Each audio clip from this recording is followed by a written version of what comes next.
Okay, I think we're live here. Give it a couple minutes, see who we can get joined in. This is a little bit last notice today, but some news came out and I wanted to make sure that everyone was aware of this and see what we can do here. So just wait for some people to join in here. Hopefully this stuff is all working and we'll get started in a second.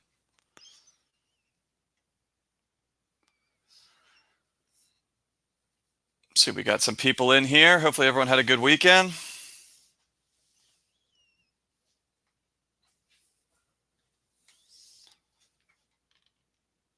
I'll put some links over here of what we're going to be talking about.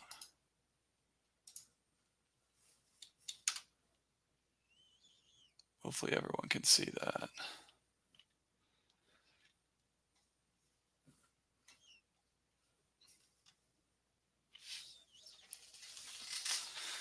Awesome. Well, we got some people in here. I think we'll probably have some more people joining in, and this will be recorded later so you guys can go back and look at it. But yeah, just wanted to check in here. It's been a little while.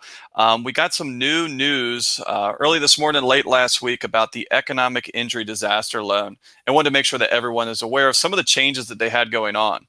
And so as you guys remember this, the economic injury disaster loan was originally a $150,000 loan. Not like the PPP where it's forgivable. It is truly a loan, but a very cheap loan. So it's 3.75% interest for 30 years. Originally, it was no payments for 12 months. Now it's no payment for 24 months. Some of the downsides of this loan are, obviously it's still a loan, so we're going to pay it back at some point. Also is, while we have no payments for a year or two, we still are accruing interest every day on this, right? For most of my clients, if they were kind of in a little bit of a part where it's maybe I need this money, maybe I don't need this money, it was a decent security blanket. $150,000 isn't going to cost us a ton of money on interest. And, we just never know what's going to go on. So we'd rather have that cash in case we need to make a move, in case things get tight and stuff like that. We got a question here already. So Chris is asking, he did not get an EIDL loan. Does this apply to me? Chris, yeah, it does. And so we'll kind of go through all of that depending on where you are in this stage. So question is, what's new on this? What has changed since that original thing came out, almost 18 months ago? And so we had the 150,000 was the first go around. You applied for it. Some people got it. Some people didn't. And then they expanded it a couple months ago. Earlier this year, they expanded it up to $500,000. Now, the big thing on it that had stayed the same from the original one to now until this new development came out is what you were allowed to use this on.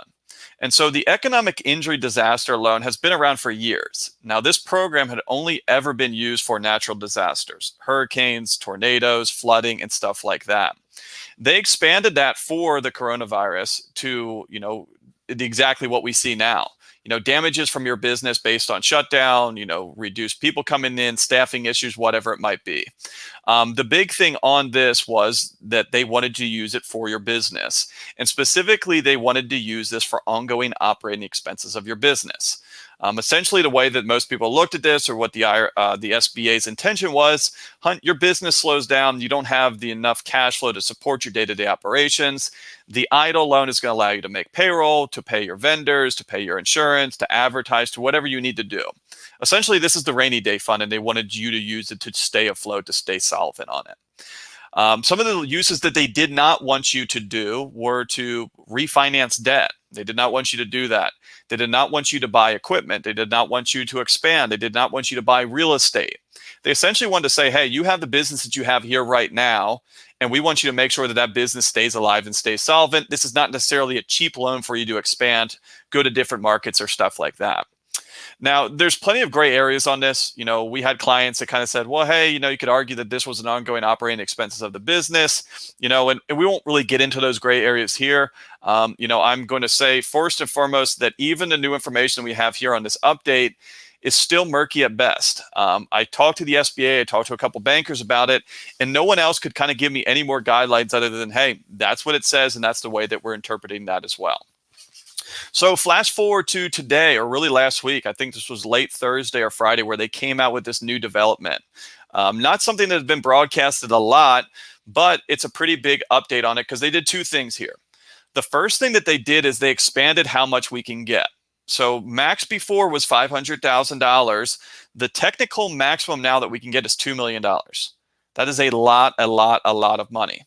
The terms have stayed exactly the same. 3.75% interest, no payment for 2 years, fixed rate over those 30 years. So again, a very cheap loan, but $2 million is a lot of money. When this originally came out, they didn't have any expanded guidelines on what this qualifies for. They didn't come out and say, hey, this is what it qualifies for, or they didn't come out with any sort of changes on that. But late last week, we got some more guidance on it that says that they expanded it in one specific area that we're really kind of concerned about. And so now the allowable use of funds is it allows you to pay debt, right? So before you were allowed to pay debt, kind of, but there are some stipulations on when this debt was incurred, if it was incurred for COVID reasons, et cetera, et cetera. They've now expanded it to say you can pay for any debt that you want. SBA, non-SBA, operating, non-operating, any sort of debt that your business has, you can now use this SBA money to pay for those monthly payments, which is okay, right? Most of my clients did pretty well. Most shops out there are busy than ever, so they don't necessarily need to take on debt to pay debt, right? It's kind of a little bit of a circular reference and probably not the best course of action. The biggest update that came out of this one, though, is that they allow us to also prepay debt, okay? So we're allowed to prepay any non-federal debt with this IRS money. That's huge, because what does that mean? So prepay means that you're allowed to pay forward any of the balances that you have as long as it's not SBA debt. Prepay also means essentially refinance if you're reading it this way, right? So if I have a $500,000 loan on the books, let's say I got it from my local bank, my local credit union for $300,000 with 6% interest. I am now technically allowed to prepay that $300,000 and use the SBA money, which is 3.75% interest. Now, if that existing debt is short-term and you're extending the payments out 30 years on it, you might save some on the cash flow, but you're going to be paying more money on the interest of it. Now, the beauty of this EIDL loan, though, is there's no prepayment penalties. And so if you say, well, they're going to amortize this over 30 years because it's a 30-year loan, but if I'm replacing a loan that has 6 years left, you could pay that off in the same 6 years, and now you're just cutting your interest rates in half. So this is a really, really, really big development for a lot of people, because if you do have high interest debt, most debt out there that you have right now is going to be higher than 3.75%. 3.75% is about as low as we see on the commercial side of things, let alone something that's a fixed rate. You know, this is almost all commercial loans that we see right now are variable rates. This is fixed over 30 years. And so, you know, when we had this expansion in the past of saying, all right, you can go up to $500,000, you can go up to $2 million, we weren't super excited about it because there was just not a whole lot of ways that we can use these funds. Now with the expansion of it, you know, there's a lot more ways that we can use this money. So I'm going to kind of go down through here and show you guys what you need to do depending on what stage you're on, and also highlight a couple of different areas here, you know, that would be of something of consideration. If you guys have any questions on this stuff, please pop it into the chat. I'll answer it here as we go, or if it's something that's maybe saved for later on, I'll highlight here at the end and we can kind of go from there. So first question here that we have is from my buddy Chris Murphy. So Chris Murphy did not get an EIDL loan. Does this apply to me? And so if you did not get an EIDL loan right now, you could still go out and apply for this. As far as I'm aware of today, that they still have money and you can still open this up. They've expanded it up to 2 million. So that means if you already got 150,000, you can get almost, you know, $1.85 million extra and above that. If you got nothing, you can apply for the full 2 million. Okay. And so what you would need to do, and I put this over here in the chat, is this is the website that you go to, COVID-19relief1.sba.gov. If you've already set up an account, then you're just going to surely log onto your account, and then we'll kind of go through that next step here. If you have not applied for an EIDL loan, you can also do it through this application. What is the basis for the amount that we qualify for? So great question here, Barbara. And the short answer is we have no idea, right? The longer answer is it really depends on what you have going on. And so most shops, I have not seen any shop get limited onto the amount. Before, when it was at $500,000, everyone that asked for the $500,000 got it, right? It has to do with your sales volume, but you know, we don't really know any specifics other than that. Now, on this 2 million, is there going to be some sort of cap on it, depending on how big you are? Possibly. I just applied for one of my clients this morning A, he needs it, and B, also I want to kind of see what the process looks like and see what they're asking for and stuff like that. And so if we hear any more information about who qualifies, what better way to qualify for more money, we'll definitely keep you guys posted. The overall thing on this is they don't ask a whole lot of information. These things kind of have a scary small amount of underwriting on it. I really hope from a taxpayer's perspective, because everyone here listening is eligible to get this, but this is federally backed money. So this is also our money that we're giving out here as well. I hope that they make this a little bit harder. You got to actually prove a purpose for this, prove a way that you can repay this at some point, or else we're going to be in a really bad situation here. The only time that I've seen an issue on people not getting a lot of money is if you have a real estate LLC, a rental car LLC, something like that, that just has a very small amount in sales. We have seen those people get a little bit more limited on the front end of things. So good questions here. Keep them coming. So the first thing that I want to share here, I'm going to share my screen. And so you guys should be able to see this. And so if you follow that link that I showed you before, this one right here, the COVID-19 relief1.sba.gov, and you log in, this is going to be the screen that you see. This is a screenshot of one of my clients. And as you can see here, the amount is confirmed for $2 million. Now, there's going to be stuff down here. Hopefully you guys can see me moving around there. You can see where it says verify identity, electronic disbursement, upload documents. So they have already asked me for a couple documents. There's a couple easy ones. There's one that says, hey, you're accepting this amount of money. Give me board approval that you've accepted this. SBA doesn't get small businesses. Almost no one here on this call has a board of directors. Essentially, you as the owner are signed that you guys are accepting this. The other thing that they asked for is 2019 tax return. Obviously, we had a copy of that, so we gave them 2019 tax return. Next thing that they give you is a schedule of liabilities. They want to know what loans you currently have on the books, how old they are, what your monthly payment is. If you've ever done any sort of bank financing, very straightforward to what they ask for. And then the last thing that they ask you for is any sort of real estate owned by the company. You got to say the real estate owned, how much it's worth, and how much you owe on that. But other than that, this one doesn't have the option on here. But if you look over here and you log on there, right below amount confirmed, there should be something on there. If you have it requested, where it'll say request more funds. You click on request more funds. It's going to say, please wait while this is processed. It says it'll take like a day or two to come back. Essentially, if you wait about 5 minutes and you come back in here, they're going to approve that. And then all you got to do is you click on that change amount there that's right under your loan amount. And it's a sliding scale. You take it from 150 if you got 150 up to 2 million, 500 if you already got 500 up to 2 million, and you essentially select it like that. Other than that, it's a waiting game. We see what they say, see what they come back with, and keep on going from there. So a couple things, and Genette, you actually asked a very good question here. Very good timing on this. Do you recall if there are any collateral requirements? So great question here. And there is collateral requirements on this new one. So if you remember in the past, the original $150,000 had no personal guarantee. They did still have collateral somewhat of the business, but not in a formal way that we usually see of what banks get. And so the way that it was explained to me by a banker is the original loan, they had what's called second collateral position. Meaning if for whatever reason you were to go belly up, you're going to go bankrupt, you default on your debts, your bank, whoever you have an existing relationship with or existing loans, they get first right of it.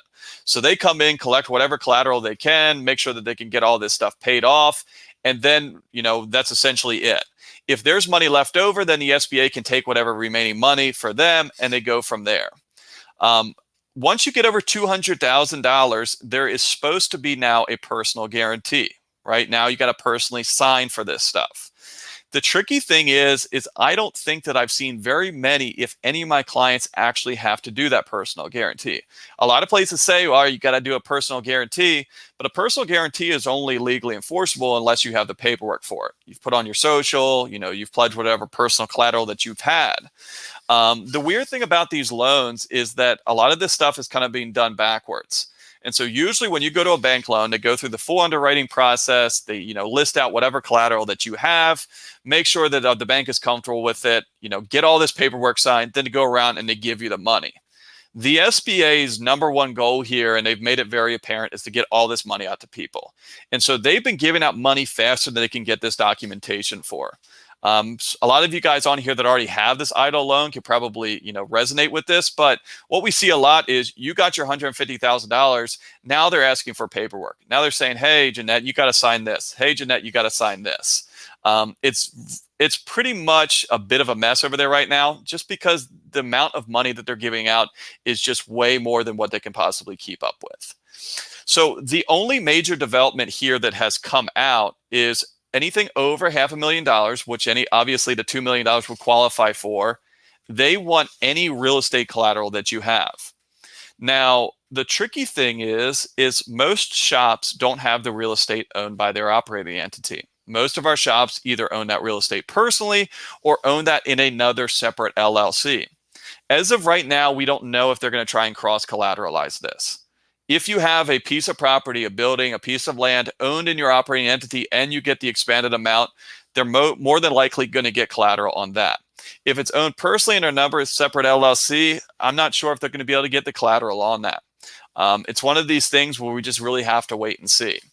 Now, unlike a bank where they say, hey, bank, Wells Fargo gives me this money. I go belly up and they say, well, Hunt, you're personally responsible for this. If this is Wells Fargo and they are operating the way that the SBA is right now, you could go back and you could say, you guys, I didn't sign anything here. You have no legal standing to take any of my personal assets. Shame on you guys. You guys didn't give me the paperwork, but this is your problem.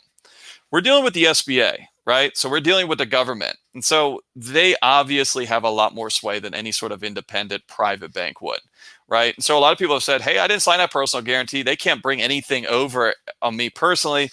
It's the government, so, they can probably do whatever they want.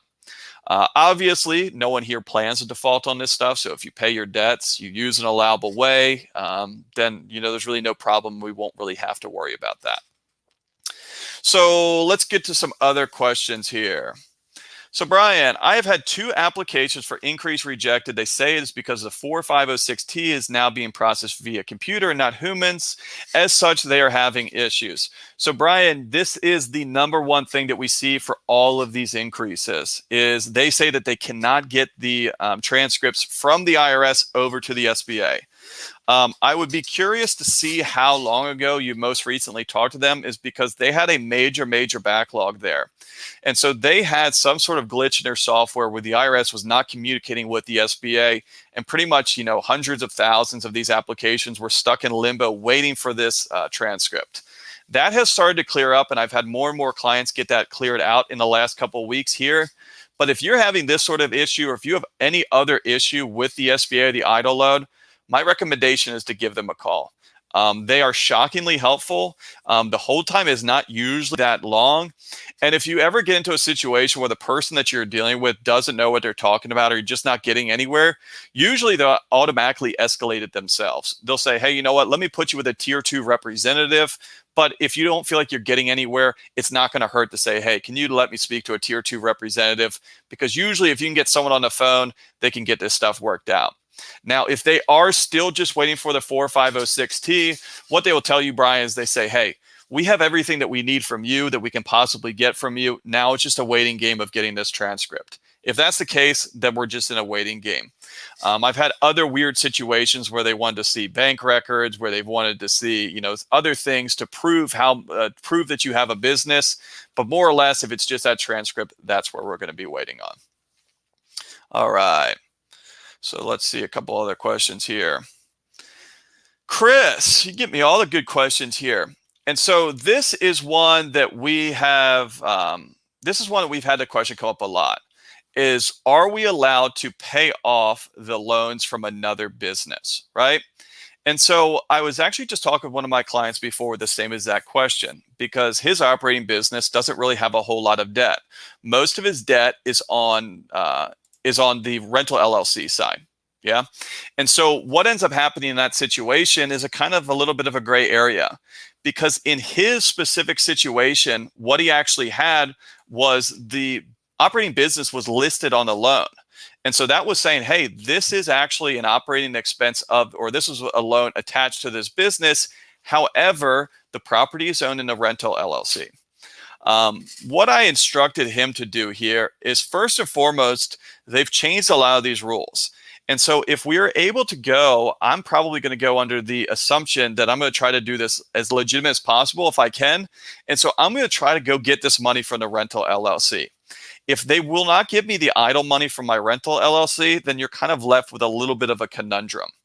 The only thing that you got to keep in mind here, though, is if your commercial property is an SBA loan, then this does not qualify for it. Okay. So remember that part of this. If you have an SBA, a 7A, a 504B, any sort of SBA-backed loan or mortgage, that does not qualify. You're allowed to pay SBA loans with the idle money, right? Make the monthly payments. You're not allowed to have these prepayments or large payoffs for an SBA loan. If you cannot get this in the rental LLC, then I think that you're kind of left in a very murky area there. And until we get better guidance on that, I would probably be a little bit leery about that. So hopefully I answered that question, but if not, please let me know. Amy, received denial stating unverifiable information. How should I proceed? Give them a call up. A lot of times that's a glitch. A lot of times they will punch in the wrong information. They'll say that you're an S corporation or really a C corporation, and they're pulling the wrong stuff. A lot of times it's as silly as you put in your information for your shop. Maybe you used an ampersand in your name versus an end is what the IRS has. But that's usually a computer glitch, and they can usually get that straightened out there. Ken, send back that question because I think it submitted too early. It says I started the. John, I have a lease purchase contract, and am I in the window to purchase? Can I use idle funds to prepay the purchase? Love it. I think that you guys actually might have been listening to my phone calls today because some of my clients have already gotten a little bit creative on this. And so what you're allowed to do with this money is you're allowed to prepay existing debt, right? They do not want us to buy real estate on it. And so if I'm looking at this, and hey, I'm going to be 100% open and honest with you guys, right? This is all going to be changing. This only came out 3 days ago, okay? We're going to have a little bit more time to figure this stuff out. But if I'm looking at the current rules, the way they're written now, they do not want me buying real estate. That is a no-go. They do allow me to prepay loans.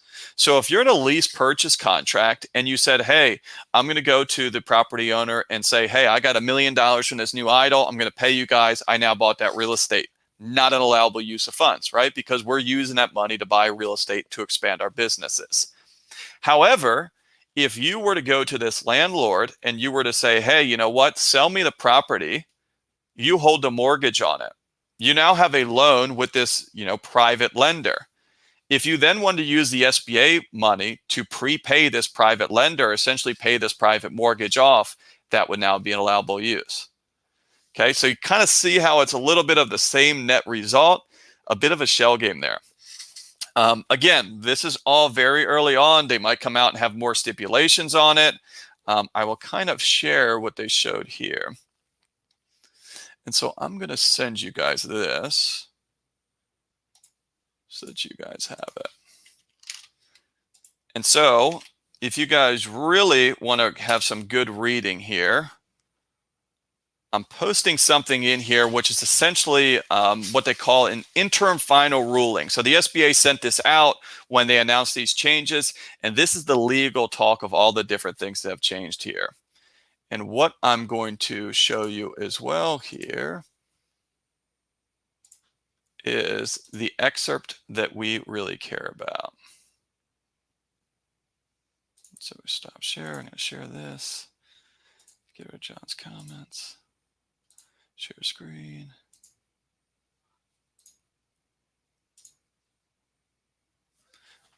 And so hopefully you guys can read that. I'm going to zoom in here. And so if you look at this, this is a website that I went down through, and actually what it's doing here is it's actually paraphrasing what the SBA is saying here.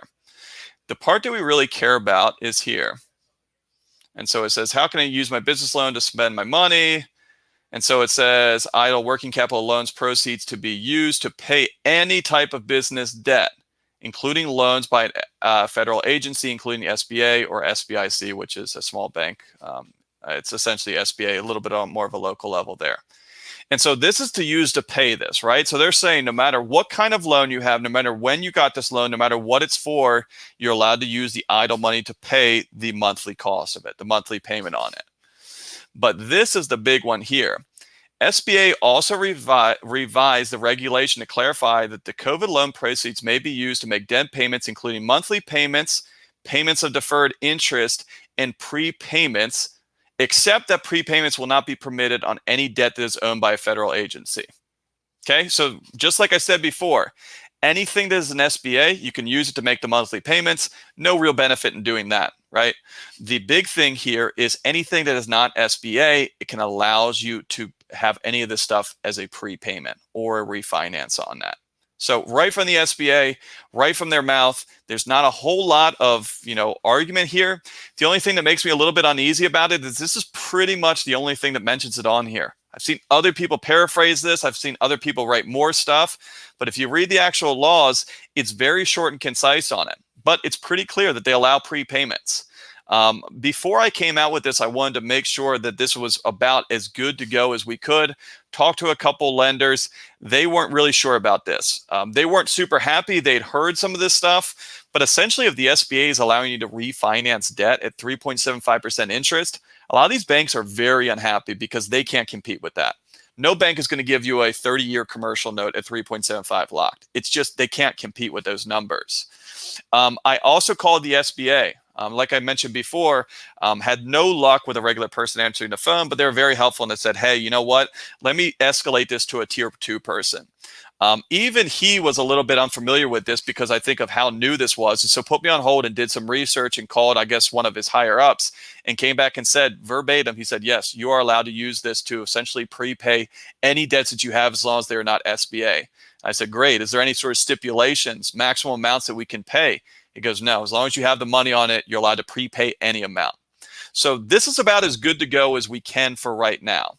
And so if you think that you're in any of these situations where you have debt that is not SBA debt, that is higher than 3.75% interest, and you want to pay this stuff, then go ahead what I talked about before. Go and increase that request. It's going to take a little while. This is not going to be something that happens overnight.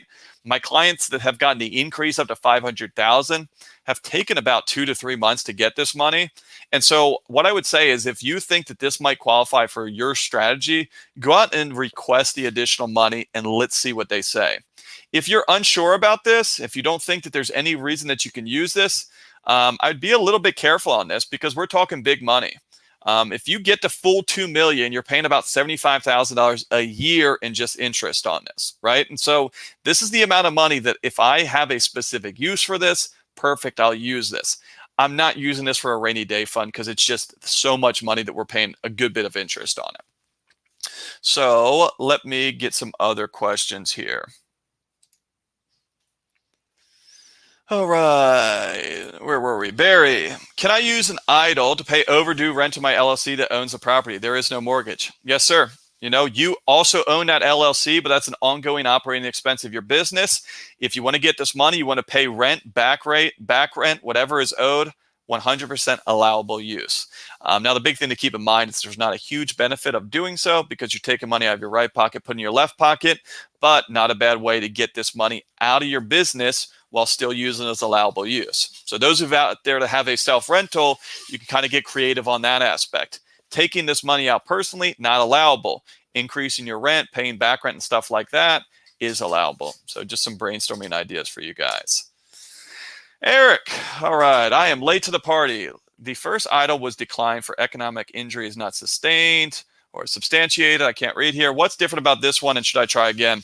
You probably got unlucky on the first one. Really, I don't think we had anyone that truly wasn't injured by this, right? Or anyone that stood up.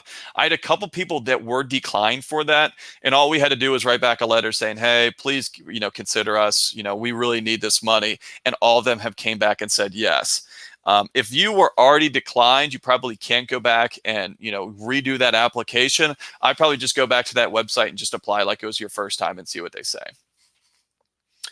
All right. Tom, can we remodel, put addition on our building? I have a property in LLC. The shop escort has a triple net lease. So they do not want us to expand. They do not want us to buy equipment for it, right? And so this is a little bit of a tricky area. Addition would be expanding the existing footprint into your building. Technically, they did not want you to use it for that.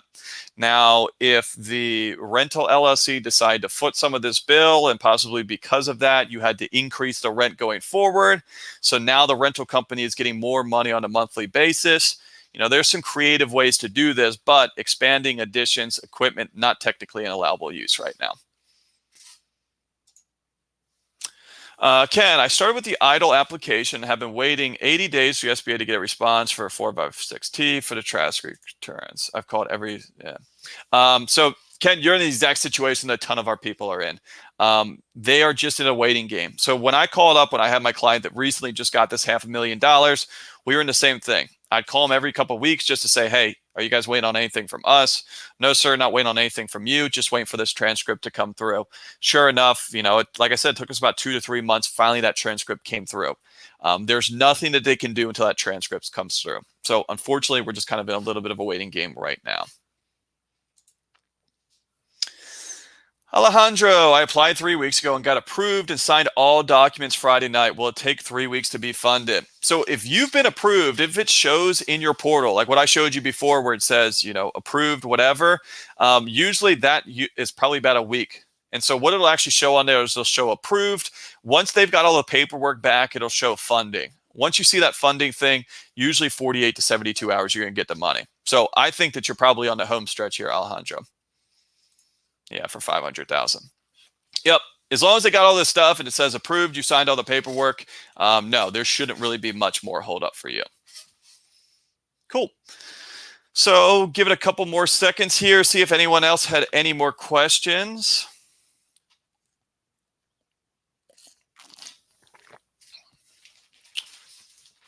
Kind of do a little wrap up here. Making sure I didn't miss any questions. To clarify, you recommend applying. So if I am sitting here and I have a business that has $300,000 in my operating account, I don't owe anyone anything, then no, Genette, I'm not going to apply, right? I don't need any more loans. I don't have anything to refinance. I don't have anything that I really need this money on, and I'm just paying interest on that. If I am a business and I'm sitting here and I got $50,000 in my operating account and still I don't owe anyone anything, yes, I probably am going to apply for it. I'm not going to apply for the 2 million. I'll probably apply for 100, 150,000 for one reason and one reason only, to make sure that I have cash that's liquid.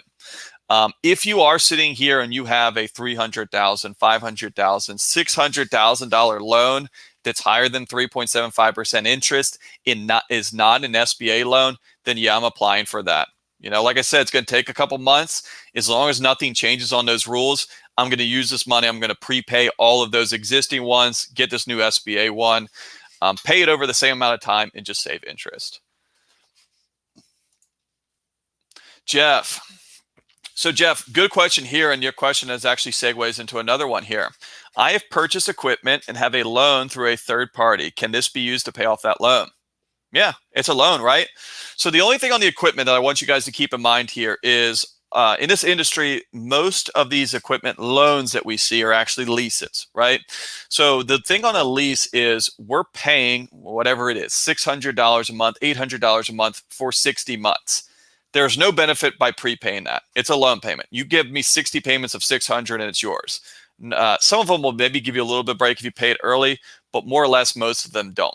If it's a true lease, then there's no reason to refinance it. We're going to pay it no matter what. We'll just leave it with them, keep our life simple. However, if you got a true loan from a third party, we're not allowed to use the idle money to buy equipment, but we're not buying equipment here. We're prepaying existing debt. So that would be an allowable use here. You can kind of see how there could be a little bit of a planning opportunity here on timing. If I go out and I use my idle money to buy a $50,000 piece of equipment, that is not allowable use. However, if I go out and I buy a piece of equipment and I say, hey, I don't care, anyone give me some financing for this, even if it's 12%, perfect. Now I got a loan, now I bought this equipment, and I immediately turn around and prepay that 12% note.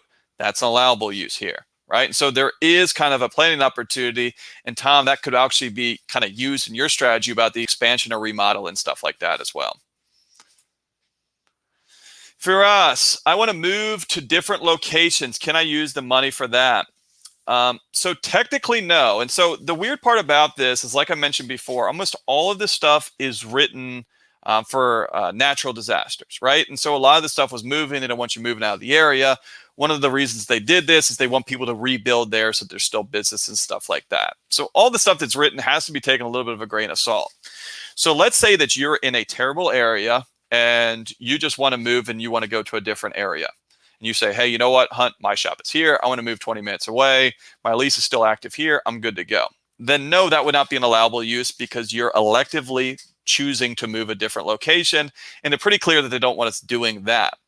However, I have had some people that have said, hey, you know what, for whatever reason, whether it's a lease dispute, whether it's a location, I can no longer operate in this location. I have to move to the other location. If you're looking at it from that perspective, then that is an ongoing expense of my business. I do not have a choice. I have to leave here. And if I don't go somewhere else and my business goes under and the SBA gets no money for me to pay back. And so depending on how you look at that move is going to be how it works.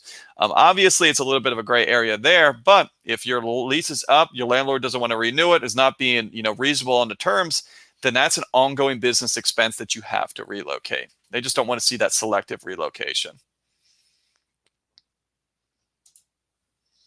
Genette, if you have specific questions about this stuff, hey, does it work for my situation? What do we got going on? Of course, you can always reach out and be happy to kind of go through there.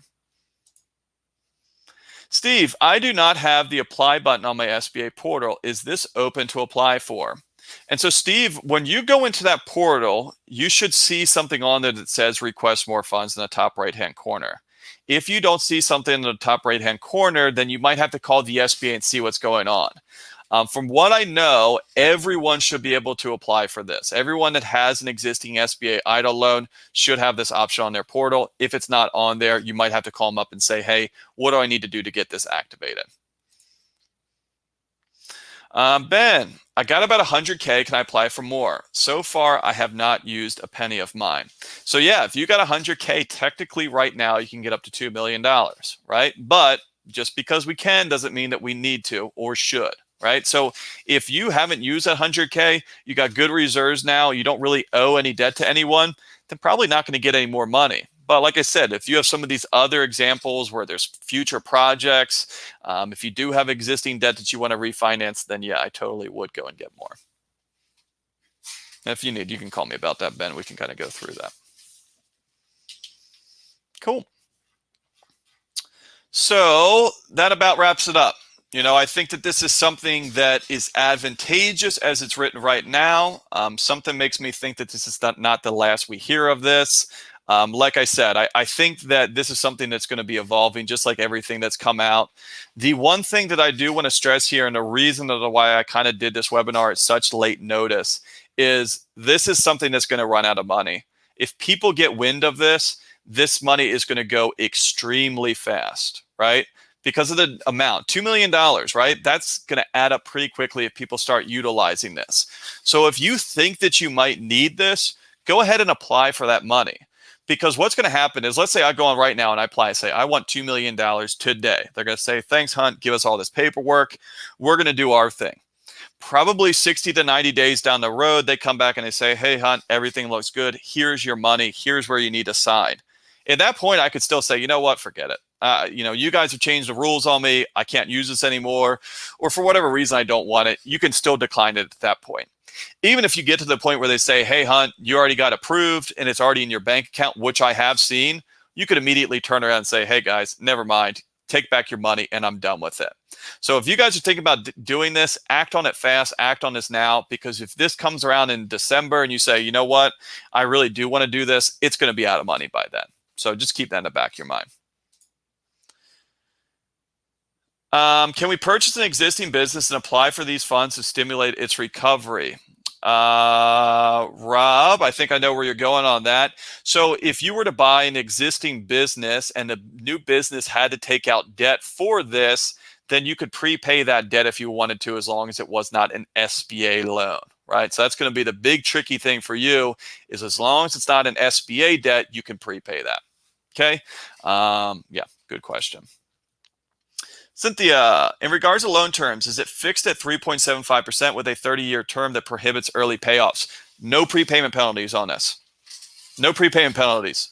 30 years, 3.75% fixed, no payments for 24 months. Interest does accrue on it, but if you want to pay that off in a day, if you want to pay that off in 5 years, no sort of downsides to that, no sort of prepayment penalties. Cool. So we'll wait, see if we have one last question here, and then we will let you guys get back to your day. So anyone else? Anyone want to have the last question on here?